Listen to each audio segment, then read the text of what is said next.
एक शिष्य था, चेला था, वो रोज बकरा खाया करता था, बकरा पका के। एक दिन उसके गुरुजी घर में आए तो गुरुजी को भी उसने बकरा परोसा।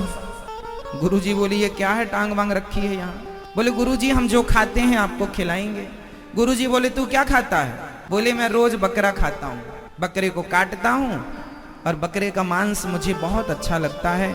तो उसने कहा कि मैं बकरा खाता हूँ। गुरुजी बोले राम राम, कैसा चेला है, बड़ा मांसाहारी है। गुरुजी को लगा इसे सुधारना भी है, तो गुरुजी ने उसे समझाया बेटा किसी की हत्या करना सही नहीं है। गुरुजी मैं नहीं रह सकता, मैं नहीं रह सकता, इसके बिना मेरी आदत हो गई है। तो गुरुजी बोले अच्छा एक काम करो, तुम खाया करो पर मेरी एक बात सुनो, तुम ऐसे खाओगे तुम्हें पाप लगेगा, तुम्हें नरक जाना पड़ेगा। बोले गुरुजी मुझे नरक भी नहीं जाना और बकरा भी खाना है, कोई उपाय बताओ।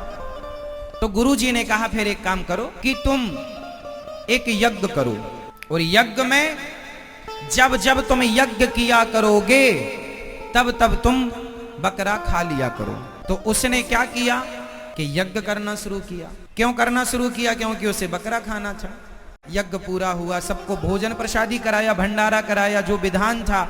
और उसने जब यज्ञ पूरा हुआ तो बकरा काटा और खाया।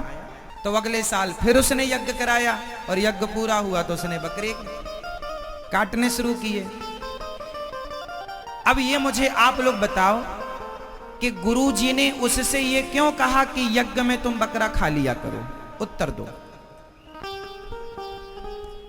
इसलिए कहा कि वो रोज एक बकरे को काटता था।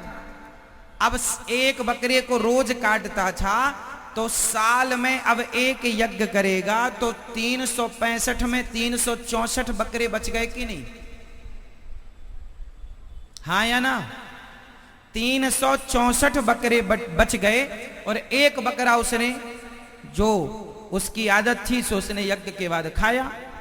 तो गुरुजी ने उस व्यक्ति विशेष के लिए कहा था कि तू यज्ञ में बकरे को खा लिया कर, क्योंकि 364 ही बचे ना, तो 364 ही बकरे बच गए।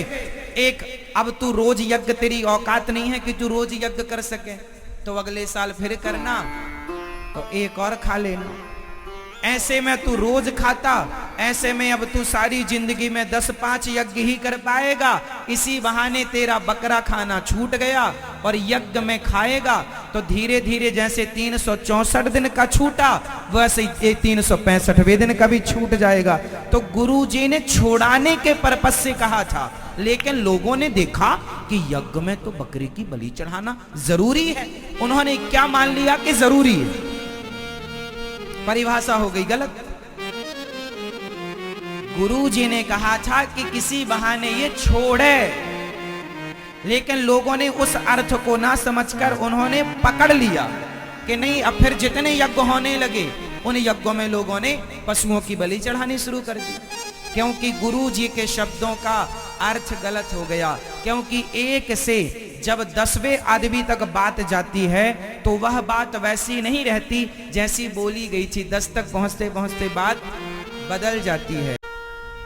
ऐसे ही एक और चेला था, वो रोज बकरा खाया करता था। तो गुरुजी गए उसके यहाँ, क्यों रे बकरा क्यों खाता है? गुरुजी आदत हो गई है।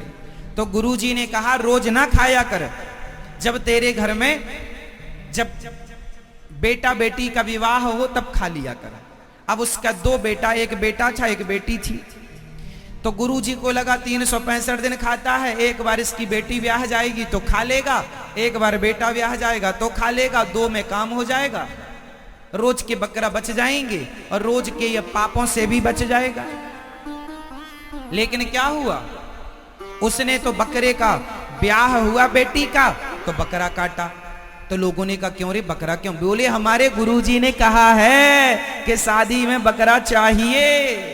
लो भैया, उसने कहा अब तुम भी चढ़ाओ, उसने कहा तुम भी काटो, हमारे गुरुजी ने कहा। लो भैया, गुरुजी के बात को, गुरुजी के अर्थ को क्या कर दिया? अनर्थ। अब लो भैया, वो गांव के आदमी ने सबको बागी लगा दी, तुम भी काटो, तुम भी काटो।